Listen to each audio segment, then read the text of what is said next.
So yesterday I happened to post a video about Indian leadership, and I happened to mention that it's a shame. I was speaking about that girl, 22-year-old, who got arrested.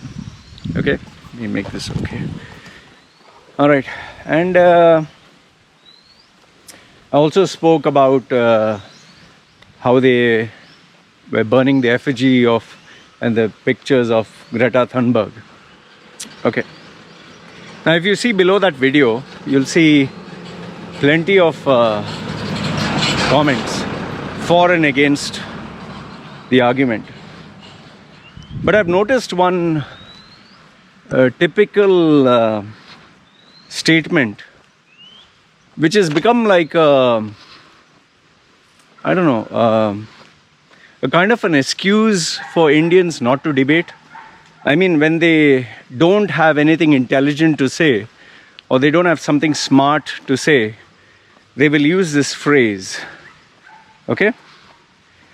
And I'll tell you what that is. Now, for example, I said that this 22-year-old girl she gave this toolkit. So now these people who, I don't know, either they support the BJP or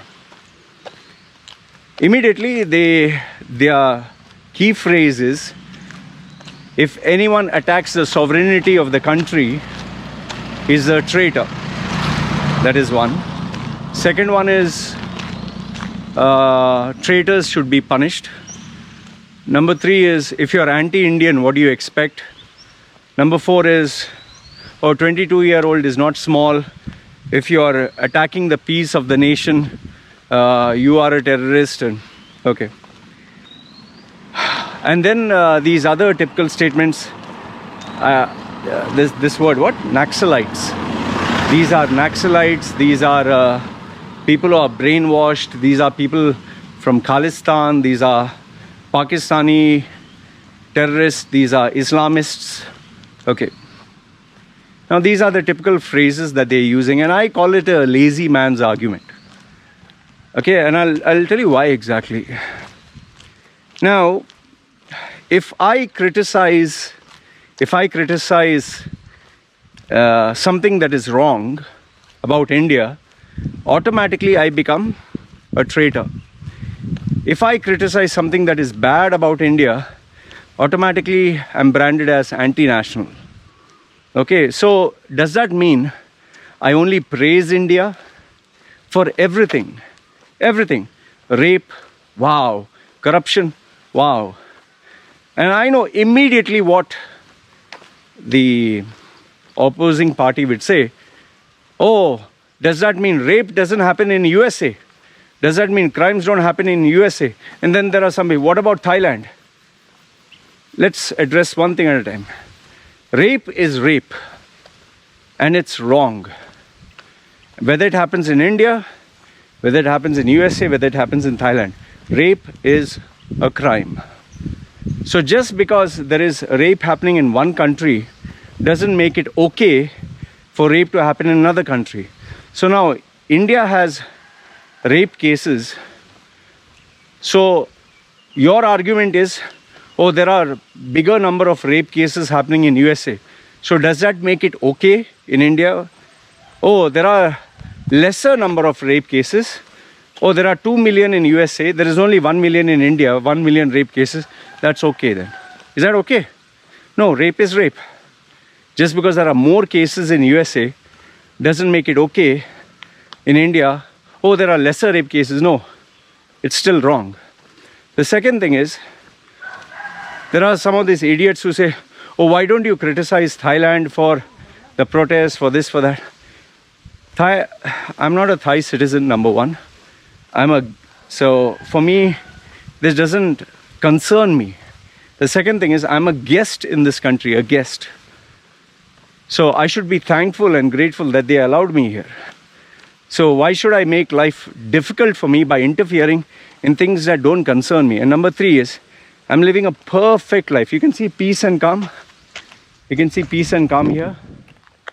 So when I don't have a problem, why should I create a problem for me? I mean, what kind of common sense argument is this? Why don't you speak about Thailand? Why should I speak about Thailand? Thailand is not my country. I'm a guest here. Why should I complicate my life? It's like I come to India, for example, let's say an immigrant comes to India or an expat comes to India, American or British national comes to India and criticizes India.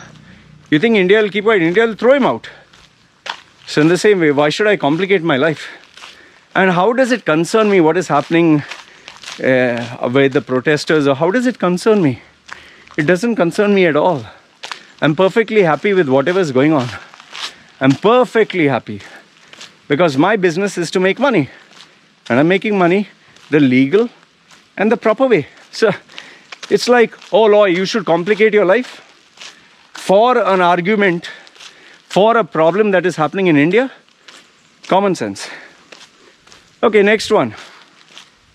Naxalites and what? Khalistan and Pakistan and Islamists. Okay, let's understand this much. So if anyone criticizes the BJP, anybody criticizes the BJP, is an Naxalite, is an anti-national, is an anti-Indian, is a Pakistani, is a... That means we should only praise the BJP.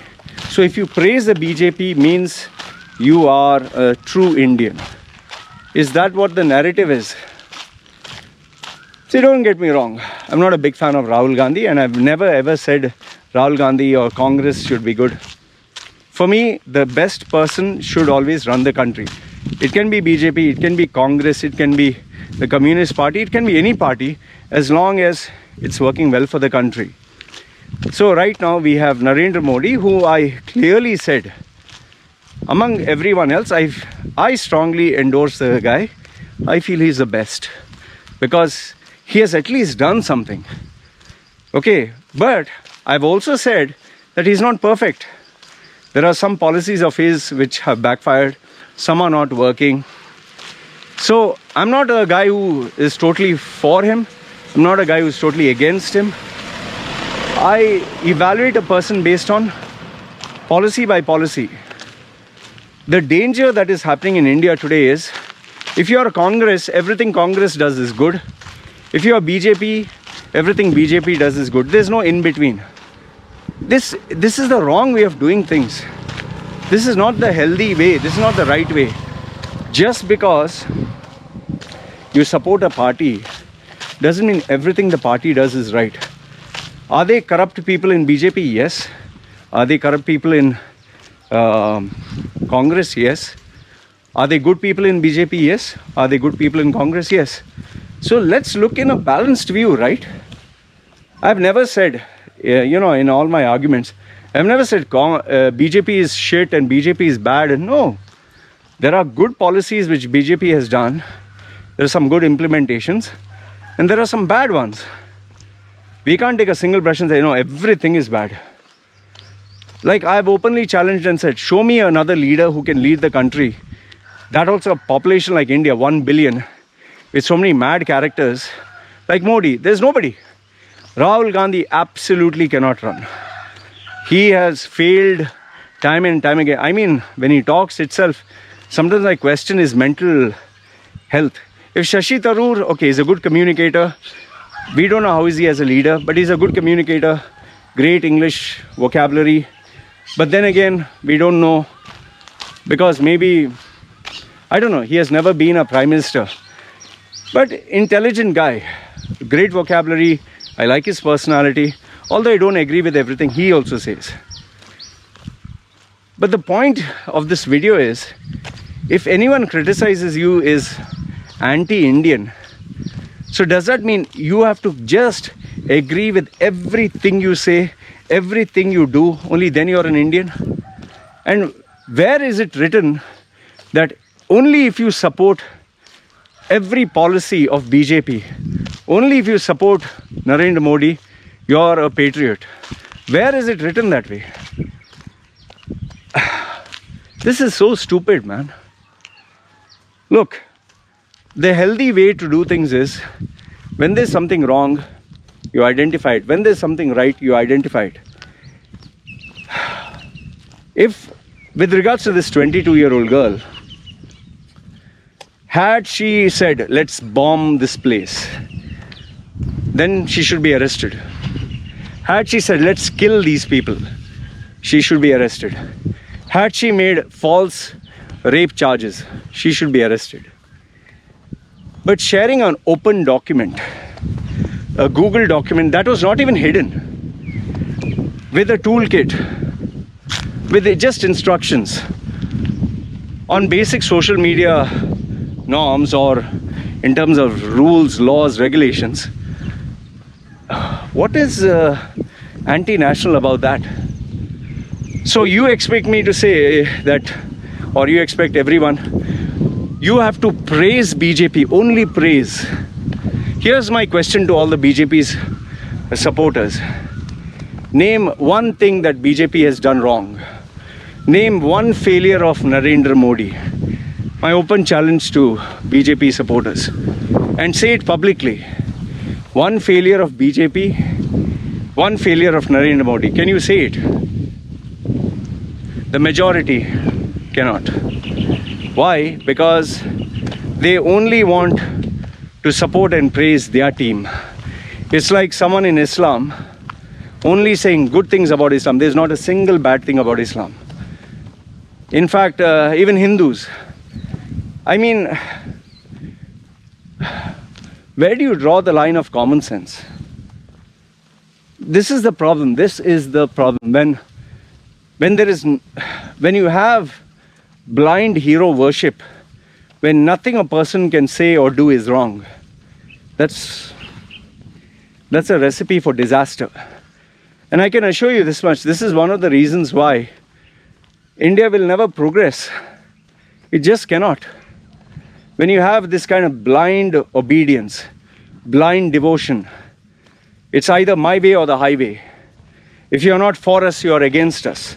If you don't support the BJP, you're anti-national, you're anti-India, you are Khalistan, you are Naxalite, you are Pakistani propaganda. I mean, what the fuck, man? This is like, if you don't agree with everything I say, well, you're a loser. What? So this is stupid, man. And remember, I've never said the farmers are innocent. I've never said all the farmers are poor people.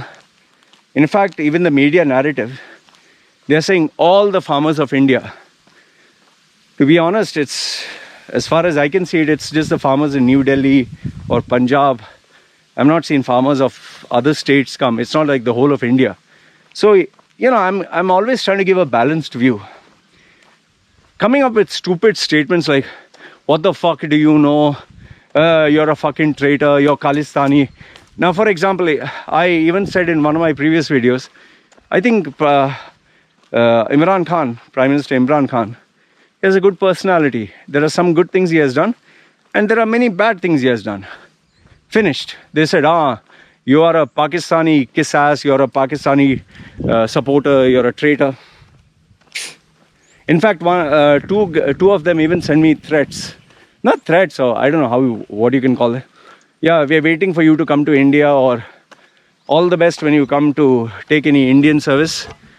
Just see what is going to happen to you. Just for your information, I had gone to the Indian consulate and I had gone to the Indian embassy. People were very good. My experience has been very good. Yes, it's not perfect and it's not professional. Yes, there are a lot of drawbacks in many places. But my experience, fortunately, was very good. I was expecting much more worse, but I guess pleasantly I got surprised. But yeah, were there drawbacks? Yes. As I always tell you, like, for example, when I went to the Indian consulate embassy, you know that particular smell that you have of India, that musky, it's a very musky smell, body odor. It's a very musky body odor.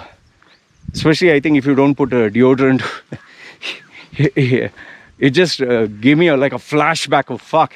I landed in a railway station, or I landed in a BST bus.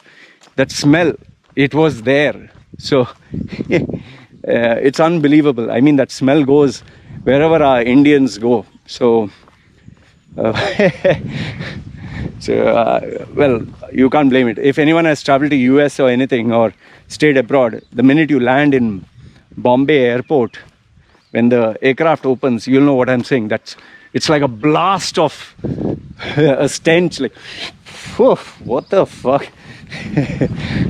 I don't know if that smell is still there, but I don't know what it is. It is some organic sand, mud, and I don't know, open toilet or what it is, but that smell is there. Anyway, that's beside the point. Now, please don't misquote me and say I'm saying India is smelly, stinky, and all that. It's a very simple thing. You don't have personal hygiene, or you don't take care of your body, and you're sweating. Even I would stink. Okay, it's not that I have perfume and I smell of gold. If I don't have bath, if I don't have proper hygiene, if I don't put perfume and all that, even I'll smell. So just so that you know. Anyway, my main thing which I want to tell you is, see, listen, I'm not an India hater, and I also want you to keep in mind that not everyone who criticizes the bad policies of India, or criticizes India, or debates or discusses or disagrees with you, is a traitor. That is a very wrong way to approach a subject. And not everyone who doesn't agree with you is stupid or foolish. You are not the standard by which intelligence is measured, and neither are you the smartest cookie. Even me, I'm not the smartest cookie. I'm constantly learning. When I don't know, I say I don't know. Like, for example, majority of you who are talking about that 22-year-old, I'm pretty sure you have not studied what she gave in the toolkit. You have not studied. You've not read through it. And why are you talking? Even me, I didn't read through it. And I openly challenged anyone. Tell me what did they say? There's not a single person who came forward and tell this is what she has stated, which is a criminal offense. And I told you this, having a difference of opinion doesn't mean that you have to arrest someone.